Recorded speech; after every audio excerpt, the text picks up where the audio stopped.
Ever wondered why monks make some of the world's best beer? It's a wild story of holy water, secret recipes, and actual fistfights. These beer-brewing brothers weren't just making drinks, they were starting a revolution that shaped history. Let me take you back to medieval Europe, where drinking water was basically playing Russian roulette with your stomach. Rivers were filled with waste, wells were contaminated, and people were dropping like flies from waterborne diseases. Enter the monks. These clever guys figured out that the brewing process killed off nasty bacteria. They started making beer as a safe alternative to water, calling it liquid bread. But here's the genius part. They weren't just brewing regular beer. They created a special, lighter version called small beer that kept people hydrated without getting them drunk. It was literally safer to drink beer than water, and monks became the unexpected heroes of public health. Here's the cool science behind why beer was actually safer than water. When you brew beer, you have to boil the water first. That high heat kills off dangerous bacteria and parasites that would normally make you super sick. Plus, the fermentation process creates alcohol and makes the liquid acidic. Both of these things make it really hard for harmful microorganisms to survive. The monks didn't know about bacteria back then, but they noticed people who drank their beer got sick way less often than those who drank straight water. They thought it was a miracle from God, but really, they'd stumbled onto a basic principle of food safety. The hops they added as a preservative were just the cherry on top, making the beer last longer and taste better. You might think monks are all about peace and quiet, but when it came to their beer recipes, things got seriously heated. These monasteries had secret brewing techniques that were more guarded than royal treasures. I'm talking about actual fistfights breaking out between monasteries over stolen recipe books. One famous case in 1239 saw the monks of St. Gallen Monastery chase down a rogue brother who tried to sell their beer recipe to a rival abbey. The stakes were huge. The best brewing monasteries could make enough money to build entire cathedrals. Some monasteries even hired armed guards to protect their brewing rooms and created codes to write down their recipes. Talk about taking your beer seriously. Okay, this is where things get wild. In 1288, two monasteries in Bavaria both claimed they had divine rights to use the same spring water for their beer. The Weihenstephan and Cheyenne monasteries didn't just argue. They started an all-out medieval beer war. Monks armed with brewing paddles faced off in the streets, and local townspeople picked sides based on which beer they liked better. The riot got so crazy that the Duke of Bavaria had to step in personally. He made both abbots chug a mug of each other's beer and admit their rival's brew wasn't half bad. The whole thing ended with a compromise. They had to share the spring and swap one brewing secret each year. Talk about a happy hour gone wrong. By the 1300s, the monks' monopoly on great beer was under attack. Regular brewers had caught on to their techniques and started opening competing brewhouses in every major city. The monks weren't happy. They called these new brewers heathens of hops and claimed only holy hands could make proper beer. But here's the fun part. Those commercial brewers got creative. They hired former monastery brewmasters who'd gotten tired of the strict religious life, offering them fat stacks of cash to spill the monks' secrets. Some monasteries fought back by adding special blessings to their brewing process, swearing their beer had literal divine intervention.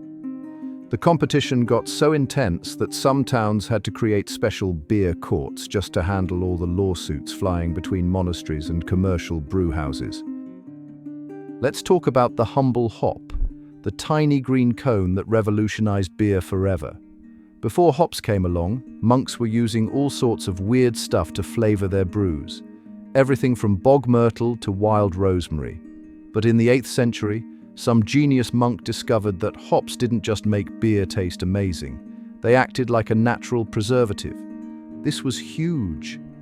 Suddenly, monasteries could ship their beer way further without it spoiling. The best part?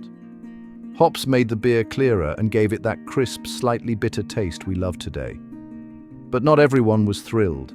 English brewers called hops a wicked and pernicious weed because they were scared of change. Classic humans, right? The monks were marketing geniuses way before marketing was even a thing. They turned their breweries into medieval powerhouses by convincing everyone their beer was literally blessed by God. They'd hold elaborate ceremonies, splashing holy water into brewing vats and chanting special prayers over the fermenting beer. Some monasteries even claimed their recipes came from angels in dreams. They branded their barrels with religious symbols and spread stories about miraculous healings from drinking their beer. And you know what? People totally bought it. They'd pay extra for holy beer, thinking it was better for their soul. The monks even got tax breaks because their beer was considered a religious product. Smart cookies, those medieval monks. So you think modern businesses invented shady practices? Let me tell you about the Great Beer Watering Scandal of 1256. Some monks at St. Albans Abbey got busted mixing their blessed beer with plain old water to squeeze out extra profits. The locals were furious. They'd been paying premium prices for what they thought was divine brew. When word got out, people stormed the monastery, demanding to taste test the beer themselves. The abbot had to face an angry mob armed with nothing but a weak excuse and watery beer.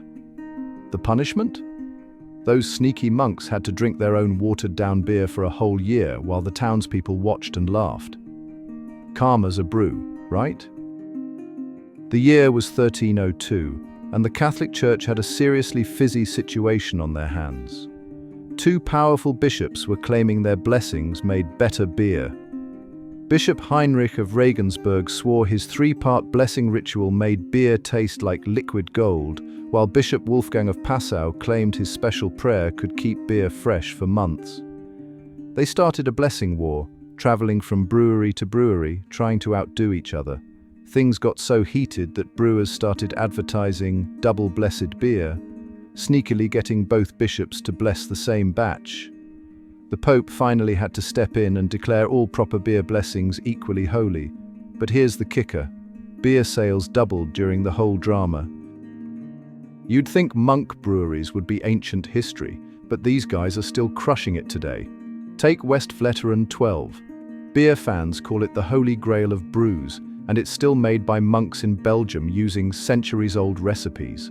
These modern monk brewers are like time travelers, using the same techniques their medieval brothers perfected, just with fancier equipment. They've got computers tracking fermentation now, but they still pray over their brewing tanks. Some monasteries even keep their original recipe books under lock and key, complete with medieval doodles in the margins. The coolest part? Every time you sip a craft beer with Belgian yeast, you're tasting a piece of brewing history that monks helped save. Thanks for joining me on this wild ride through medieval beer history. Hit that like button if you learned something new, and subscribe for more fascinating stories from the past. Share with your friends, especially over a cold one. Cheers.